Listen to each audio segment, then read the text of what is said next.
নমস্কার বন্ধুরা, আমি ডোনা রিগালিস লাইফ কিচেন চ্যানেল নিয়ে তোমাদের সামনে এসেছি। আজকে আমি তোমাদের জন্য ডিমের ঝোলের রেসিপি নিয়ে এসেছি। এই ডিমের ঝোলটা আমার কাছে একটা স্মৃতির পাতা থেকে তুলে আনা, কারণ এই রকম ডিমের ঝোল আমরা ছোটবেলায় খেয়েছি। আর এই ডিমের ঝোলটা বাড়িতে আমার মা খুবই ভালো করে বানায়, আর সেই রেসিপিটাই তোমাদের সঙ্গে তুলে ধরলাম। ছোটবেলার এই স্মৃতির রেসিপিটা হয়তো তোমাদের ভালো লাগবে।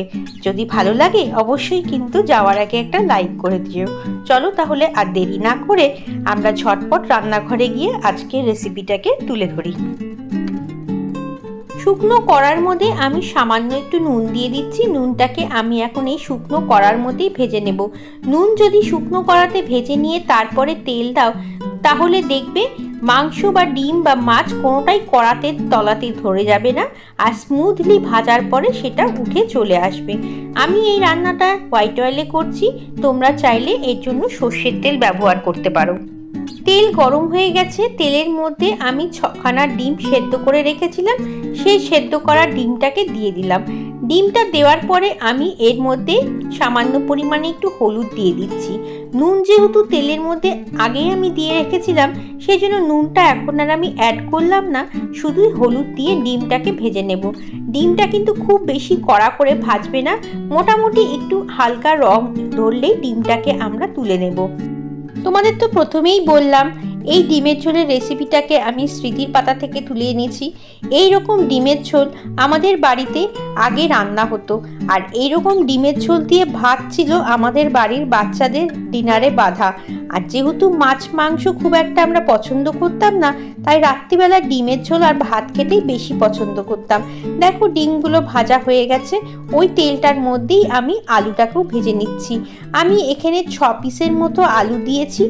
আলুগুলোকে খুব ভালো করে ভেজে নেব, এবং খুব বেশি কড়া করে ভাজার দরকার নেই, মোটামুটি একটু রং চেঞ্জ হলেই যথেষ্ট। আর আলুগুলোকে কিন্তু আমি আগে থেকে সেদ্ধ করে নিয়েছি। খুব সাধারণ ঘরোয়া কতগুলো মশলা দিয়ে এই ডিমের ঝোলটাকে আমি বানিয়েছি। যদি তোমাদের ভালো লাগে তাহলে এই রেসিপিটাকে ফলো করে একবার বানিয়ে খেও, খুবই ভালো লাগে খেতে। আর অবশ্যই কিন্তু আলুটা দিতে হবে, এই আলুটাই হচ্ছে ডিমের ঝোলের মূল ইউএসপি। আর যেই আলুটা ঝোলের মধ্যে পড়বে দেখবে সেই ঝোলটার টেস্ট যেন আরও বহুগুণ বেড়ে যায়। দেখো আস্তে আস্তে করে আলুগুলোও কিন্তু ভাজা হয়ে এসছে, খুব বেশি ভাজার দরকার নেই। আর একটুখানি ভাজা হলেই আমি এই আলুগুলোকে তুলে রেখে দেবো।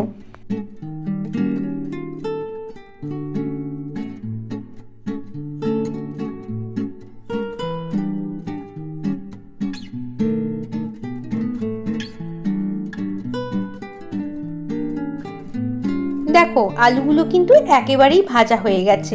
এখন আমি সব আলুগুলোকে তুলে রেখে দিচ্ছি। আর এর মধ্যে সামান্য একটু তেলের দরকার পড়বে, সেইটা আমি পরে দেব। তবে আলু ভাজার পরে আমি এর মধ্যে দিচ্ছি একটা ক্যাপসিকাম। ক্যাপসিকামটাকে আমি ছোট ছোট করে কেটে রেখেছি। ক্যাপসিকামটা খুব বেশি ভাজার দরকার নেই, মোটামুটি একটু তেলের মধ্যে নাড়াচাড়া করলেই কিন্তু ক্যাপসিকামটা ভাজা হয়ে যাবে। ক্যাপসিকামটা কিন্তু আগে দিত না এর মধ্যে, ক্যাপসিকামটা সংযোজনটা আমি নিজেই করেছি। সেই জন্য ক্যাপসিকাম যদি তোমাদের কারোর পছন্দ না হয় দেওয়া, সেটা কিন্তু অবশ্যই স্কিপ করতে পারো। দেখো ক্যাপসিকামটা ভাজা হয়ে গেছে, এখন এটাকে আমি আলুর পাশে তুলে রেখে দিচ্ছি।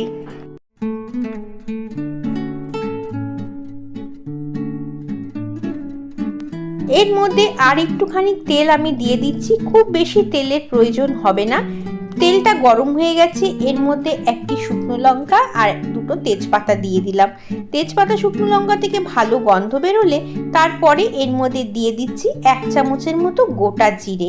গোটা জিরেটাকেও তেলের মধ্যে একটুক্ষণ সময়ের জন্য ভেজে নিতে হবে। ফোড়ন থেকে খুব সুন্দর একটা গন্ধ বেরোচ্ছে। এখন আমরা এর মধ্যে দিয়ে নেব একটা গোটা পেঁয়াজ। পেঁয়াজটা বেশ বড় সাইজের ছিল, সেই জন্যই একটাই লেগেছে। পেঁয়াজটাকে তেলের মধ্যে আমরা এখন ভেজে নেব। পেঁয়াজ ভাজার সময় এর মধ্যে কিন্তু সামান্য পরিমাণে একটু নুনও দিয়ে দিচ্ছি। নুনটা দিয়ে দিলে পেঁয়াজটা খুব তাড়াতাড়ি ভাজা হয়ে যাবে। পেঁয়াজটা বাটা করে দেওয়ার এর মধ্যে কোনো দরকার নেই, ছোট ছোট করে কুচো করে পেঁয়াজটা দিয়ে দেবে। আর পেঁয়াজের কালার কিন্তু খুব বেশি চেঞ্জ করা যাবে না, মোটামুটি একটু হালকা কালার আসলেই পেঁয়াজটা ভাজা হয়ে যাবে।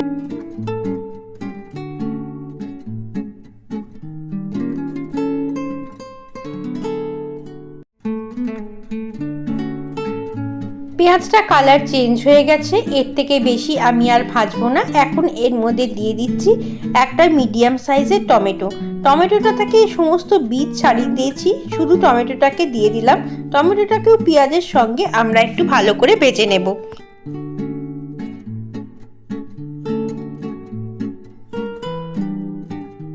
টমেটোটা বেটে বা একেবারে পেস্ট করে দেওয়ার দরকার নেই, ছোট ছোট টুকরো করে দিলেই কিন্তু হয়ে যাবে। দেখো পেঁয়াজ আর টমেটো বেশ সুন্দর ভাজা হয়ে গেছে। এখন এর মধ্যে আমি বাটা মশলা দেব। কি কি বাটা মশলা দিচ্ছি তোমরা একটু কেয়ারফুলি দেখে নাও।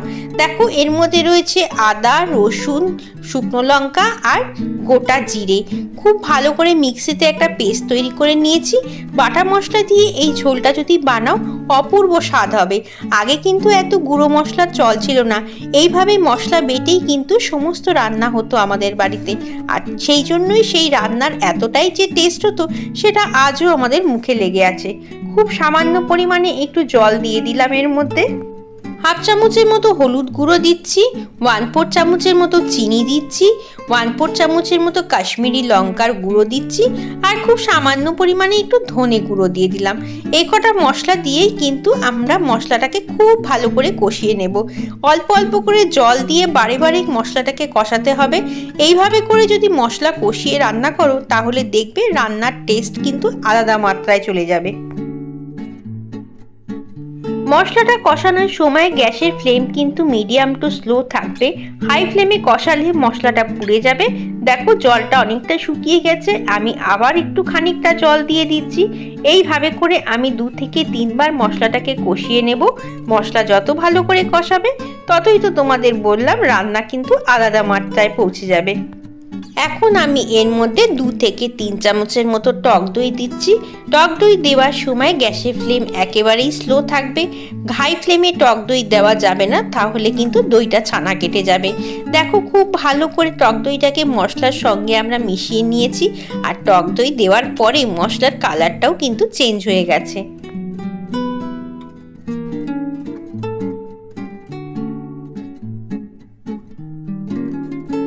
যেহেতু রান্নার শুরুতে আমি কড়াতে নুন দিয়েছিলাম সেই জন্য এতক্ষণ কিন্তু নুনটা আমি দিইনি। এখন আমি এর মধ্যে স্বাদ মতো একটু নুন দিয়ে দিচ্ছি। দেখো মশলাটা কিন্তু একেবারেই কষানো হয়ে গেছে। এখন আমি এর মধ্যে 1.5 কাপের মতো গরম জল দিচ্ছি। গরম জল আমি সবসময় রান্নায় ব্যবহার করি ঝোল হিসেবে, আর গরম জল দিলে রান্নাটাও বেশ তাড়াতাড়ি হয়ে যায় আর ঝোলটা ফুটতে একেবারেই বেশি সময় লাগে না। আমার মনে হচ্ছে আর একটুখানি জলের প্রয়োজন আছে, সেজন্য আরও 1 কাপের মতো জল দিলাম। এর মধ্যে আমি 3 থেকে 4টে কাঁচা লঙ্কা দিয়ে দিলাম। ঝালটা তো যার যার ব্যক্তিগত, তোমাদের যদি বেশি ঝাল খেতে ইচ্ছা করে তাহলে কাঁচা লঙ্কার পরিমাণ অবশ্যই বাড়িয়ে দেবে।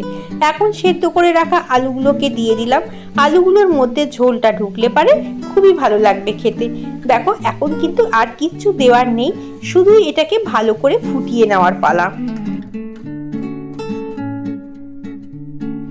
এখন আমি এর মধ্যে ভেজে রাখা ডিমগুলোকেও দিয়ে দেব। ডিম আর আলু সব কিছুকে আমি খুব ভালো করে ফুটিয়ে নেব। আর ফোটানোর সময় আমি একটু ঢাকা দিয়ে রাখবো। ঢাকা দিয়ে গ্যাসটাকে মিডিয়াম টু স্লোতে রেখে তারপরে আমি কিছুক্ষণের জন্য ফুটতে দেব। মোটামুটি 5 থেকে 7 মিনিটের জন্য ফুটতে দিলেই যথেষ্ট। আর ঝোল থেকে যা অপূর্ব গন্ধ বেরোচ্ছে না, সেটা তোমরা একবার যদি পেতে চাও তার জন্য রান্নাটা করতে হবে। সামান্য পরিমাণে একটু এর মধ্যে গরম মশলা বাটা দিয়ে দিলাম। যেহেতু পুরোনো দিনের রান্না সেই জন্য আমি বেশিরভাগ বাটা মশলাই কিন্তু ব্যবহার করেছি। চলো এবার এটাকে একটুক্ষণের জন্য ঢাকা দিয়ে রাখি।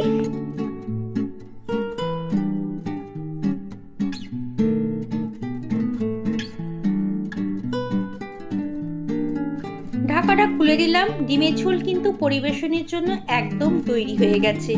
এখন এর মধ্যে আর কিচ্ছু দেওয়ার নেই, গরম মশলা তো দিয়েই দিলাম। আর তোমরা চাইলে এর মধ্যে ঘি দিতে পারো। শীতকালের ডিমের ঝোল যেহেতু সেজন্য আমি এর মধ্যে একটু ধনেপাতা দিলাম। ধনেপাতাটা কিন্তু অপশনাল, তোমরা চাইলে দিতে পারো, আবার চাইলে স্কিপ করতে পারো। দেখো কি সুন্দর লাগছে আর কি অপূর্ব গন্ধ। এবার সব শেষে দিয়ে দিলাম ভেজে রাখা ক্যাপসিকামগুলো। এইরকম গরম গরম ডিমের ঝোল আর ভাত বা এর সাথে রুটি হলেও কিন্তু মন্দ হয় না। আশা করি আমার এই রেসিপিটা তোমাদের ভালো লেগেছে। একেবারেই ঘরোয়া মশলা দিয়ে তৈরি এই ডিমের ঝোল যদি ভালো লাগে অবশ্যই বাড়িতে একবার ট্রাই করো। চলো তাহলে এখন এটাকে আমরা গরম গরম পরিবেশন করে দিই, তারপরে তোমাদের সামনে আবার আমি ফেরত আসছি। আর হ্যাঁ, যাবার আগে বলে রাখি, যদি আমার রেসিপি ভালো লাগে অবশ্যই লাইক কমেন্ট শেয়ার করো। আর যদি নতুন বন্ধু হয়ে থাকো বা আজকেই প্রথম চ্যানেলটাকে দেখছো তাহলে অবশ্যই সাবস্ক্রাইব করে পাশে থাকা বেল আইকনটা টিপে রেখো, তাহলে আমি যখনই কোনো নতুন ভিডিও এখানে আপলোড করব তার নোটিফিকেশন তোমাদের কাছে পৌঁছে যাবে। চলো আর কথা বাড়াচ্ছি না, এই ডিমের ঝোলের সাথে গরম গরম ভাত বেড়ে নিই আর চটপট ডিনারটাকে সেরে ফেলি। চলো তাহলে আজকের মতো বিদায় নিচ্ছি, আবার আসবো অন্যদিন অন্য একটা সুন্দর রেসিপি নিয়ে। ততক্ষণ তোমরা সবাই ভালো থেকো আর সবাইকে টাটা।